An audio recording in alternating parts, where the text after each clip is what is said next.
of the year you got to start growing it? That was planted July the 6th. Really? You know, if you plant it earlier, it comes in earlier. Yeah. And I don't want to do it in August. Yeah. So I always plant it a little later. By May 30th, July the 6th. That's the latest I planted, but July the 6th. Yeah. And it's always ready for right now. Yeah, yeah. So you just like making it later because it ain't so hot out? Yeah, well, I grow that for swapping meat, which is always in October. The first year I done it on August 8th. And it like it died from heat. Yeah. So I said, well, I'm going to, make it when it's cool. And at the house, I usually make it of a night. Yeah. When I like to make it, it's good and cool. So is this the first batch you made this year? Yeah. That's cool. Yeah, and like I say, I didn't know we was even going to make this because there's always stuff going on. Yeah. I guess this is pandemic sorghum. Yeah, I guess so. It's what the old timers used to use sorghum for. Well, it's, you had people back in the mountains and stuff that couldn't get no sugar. Right. So this was their sugar, Makes sense. They made, gingerbread, that's the main ingredient for gingerbread. They'd pour it over biscuits and cornbread. I'm sure they used it to make homebrew beer and everything with. But anything that they needed sugar, they used it or honey.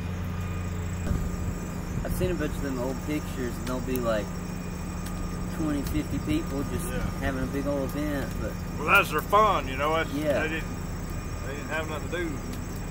Didn't have no Xbox or nothing. And that's all they had to do was get together. Is the cane itself kind of sweet? Yeah, I mean it's sweet like sugar water. Yeah. You takes the juice up, and it's just as sweet. It's just got the green in it, Yeah.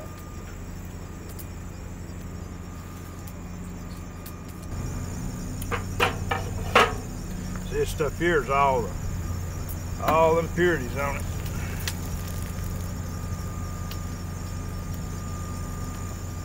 So it's got that green smell kind of to it right now. Yeah, it smells like green tea almost. Yeah, yeah.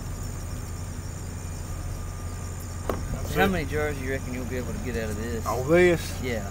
I don't know. It's we ain't got a lot we'll be lucky to finish it without scorching it. We really have to watch it because it'll be thin. Yeah. Not a whole lot. It takes 10 gallons to make a gallon. Oh, man. So who'd you learn how to make sorghum from? Trial and error. Oh, yeah? Taking a little bit of what these old people said here and what they said there, and some of it worked, some of it didn't. And when you don't make but a couple batches a year, it's hard to perfect it. Yeah. If I made 30 batches a year, you could get it right down, Yeah. So every batch is different. There's no two batches the same because, well, you might use a different wood this time. It cooks it different or something other.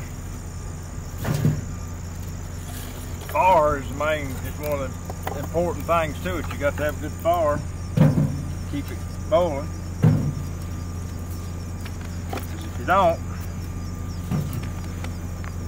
don't want to kill the boil too much. Yeah. You don't want to boil it too hard. Just a good steady boil. Because if you boil it too hard, that green just keeps mixing in. Yeah. Finally, it stays in it. And actually have something if somebody sat down and took time to make. Yeah.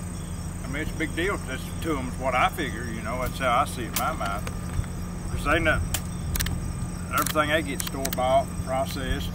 Yeah, because I've had some of that store-bought sorghum before. Man, it sucks. It ain't that good. But to get something somebody actually sat down and took time to, put effort into. Yeah. I made myself. Yeah. You can't buy this stuff no more. Yeah. I mean, you could buy a stainless steel pan, but it would cost you. Way too much. That's made out of scrap stainless. Yeah. It was going to be thrown away. It ain't perfect. Would you want it perfect? Yeah. You know what I mean?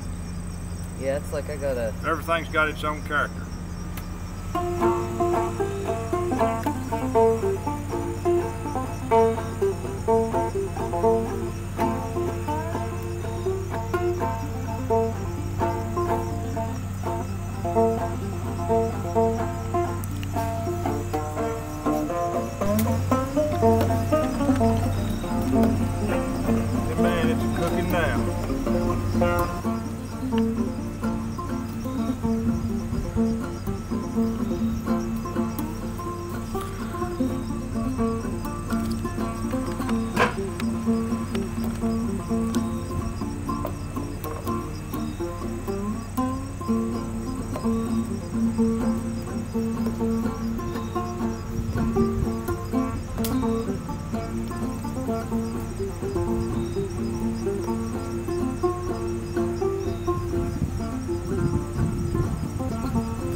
Darling Corey, wasn't it? Yeah.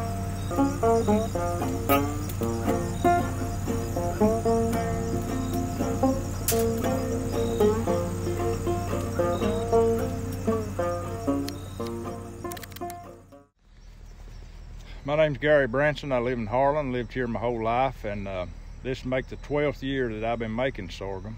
Make the 11th year for the college, and I do 3 or 4 programs a year. I do this one, and we make it at the settlement school and over at Redbird, and then I have 2 or 3 stir-offs of my own at my home.